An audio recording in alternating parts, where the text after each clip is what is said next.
अस्सलाम वालेकुम viewers, welcome to my channel. आज मैं हाजिर हूँ एक नई वीडियो के साथ। आज की इस वीडियो में मैं आपको बताऊंगी वस्ती यूरोप के बहुत ही खूबसूरत मुल्क जर्मनी के बारे में। तो चलिए शुरू करते हैं आज की इस वीडियो को। जर्मनी का पुराना नाम अल-यमान पर्शिया था। जर्मनी के शुमाल में बहीरा शमाली डेनमार्क और बहीरा बाल्टिक है। मशरक में पोलैंड और चेक जमहूरिया, जनूब में ऑस्ट्रिया और स्विट्जरलैंड, मगरब में फ्रांस, लक्समबर्ग, बेल्जियम और हाईलैंड वाक़या है। जर्मनी बड़े आज़म यूरोप का एक अहम मुल्क है। इसे जोग्राफियाई लिहाज से 3 हिस्सों में तकसीम किया गया है। जनूबी इलाके शुमाली इलाकों में हमवार मैदान हैं जिसमें झीलें और दलदली इलाके शामिल हैं। जर्मनी का कैपिटल बर्लिन है। जर्मनी के बड़े शहरों में बोन, हमबर्ग, कोलोन, ईसन, डोरेटमंड, स्टुटगार्ट वगैरह आते हैं। जर्मनी का मज़हब ईसाईयत है और यहाँ पर 2% मुसलमान भी हैं। जर्मनी को हिटलर का मुल्क भी कहा जाता है। अजीम शहनशाह ऑटो अव्वल ने होली रोमन सल्तनत की बुनियाद रखी। ऑटो अव्वल की तख्त नशीनी के बाद कई सदियों तक जर्मनी रूसी सल्तनत के ज़ेर असर रहा। रोमन सल्तनत के तहत जर्मनी कई हिस्सों में तकसीम हुआ, जिसमें सैक्सोन, रहानशी, फ्रैंकिश वगैरह शामिल थे। हांस स्टीफन के दौर में जर्मनी एक बड़ी ताकतवर सल्तनत थी। 1212 में फसली का हुक्मरान फ्रेडरिक दोम जर्मनी का बादशाह बना। 15वीं सदी से 18वीं सदी तक जर्मनी हस्पर खानदान ने हुकूमत की थी। 1806 तक जर्मनी रोमन सल्तनत का हिस्सा रहा। 1866 में ऑस्ट्रिया पर्शिया के दरमियान 7 हफ्तों की जंग में ऑस्ट्रिया को शिकस्त हुई।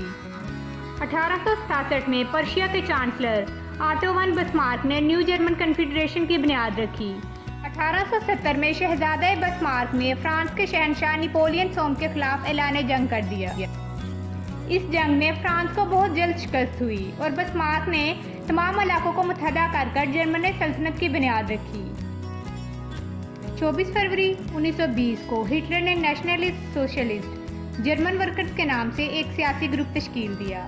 ये सियासी ग्रुप आगे चलकर नाजी पार्टी के नाम से मरूफ हुआ। 28 फरवरी 1925 को जर्मनी के सदर फ्रेडरिक एब्रिट्ज का इंतकाल हो गया।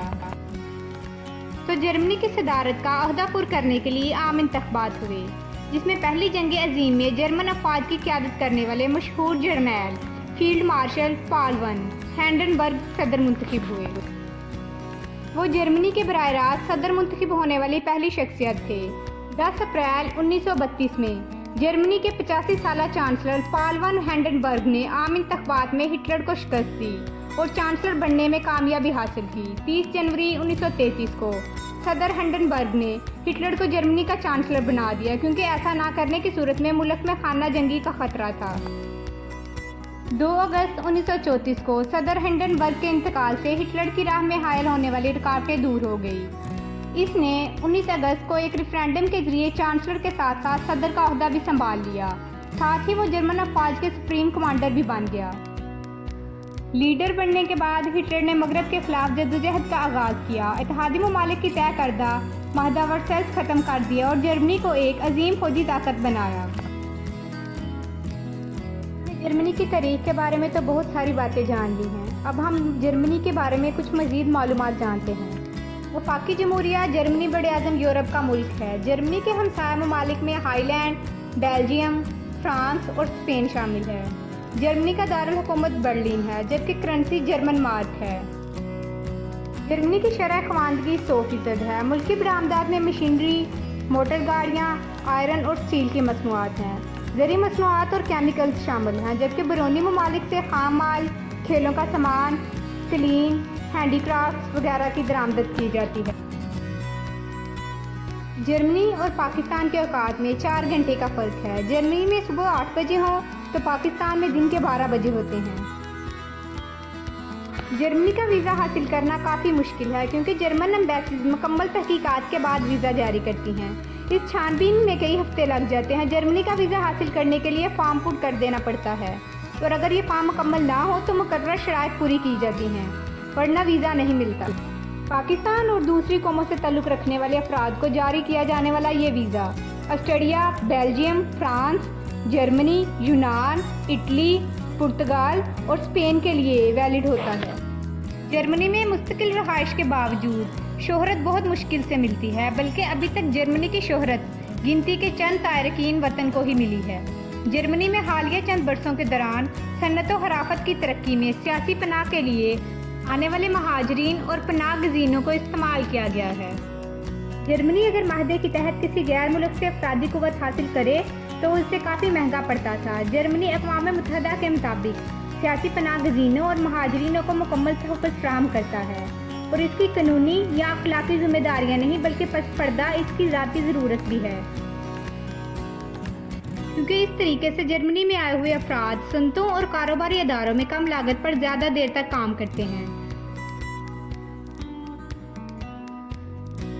जर्मनी में दूसरी आलमी जंग के बाद कुछ अर्सा के लिए मर्दों की तादाद औरतों की निस्बत कम रही। इस कमी को पूरा करने के लिए हुकूमत ने गैर मुल्कियों से शादी के कवानीन में नरमी की, जिसकी रूह से जर्मन खातून अपनी मर्जी से गैर मुल्कियों के साथ शादी कर सकती थी। जर्मनी में ख़वातीन को मर्दों पर हर लिहाज से फोकियत हासिल है। वो जब चाहे अपने खावंद से तलाक ले सकती हैं, इसकी निगरानी करती हैं तो तमाम अखराजात का हिसाब किताब तलब करके अपनी मर्जी की ज़िंदगी गुजारती हैं। अगर मर्द ने कभी बाहर अपने मर्द दोस्तों के साथ बाहर जाना हो तो बीवी से मुकर्ररा वक्त की इजाज़त लेना पड़ती है।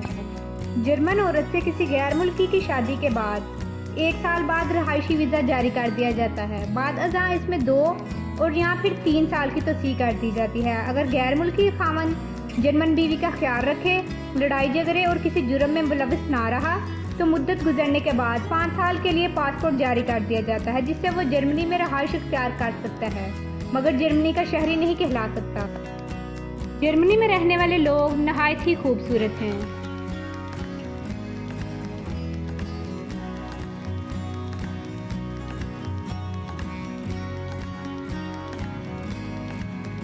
जर्मनी का नेशनल फ्लावर कॉर्न फ्लावर है और उसके बाद जर्मनी का नेशनल बर्ड गोल्डन ईगल है। जर्मनी एक नहायत ही खूबसूरत मुल्क है। जर्मनी की खूबसूरती आप वीडियो में देख सकते हैं।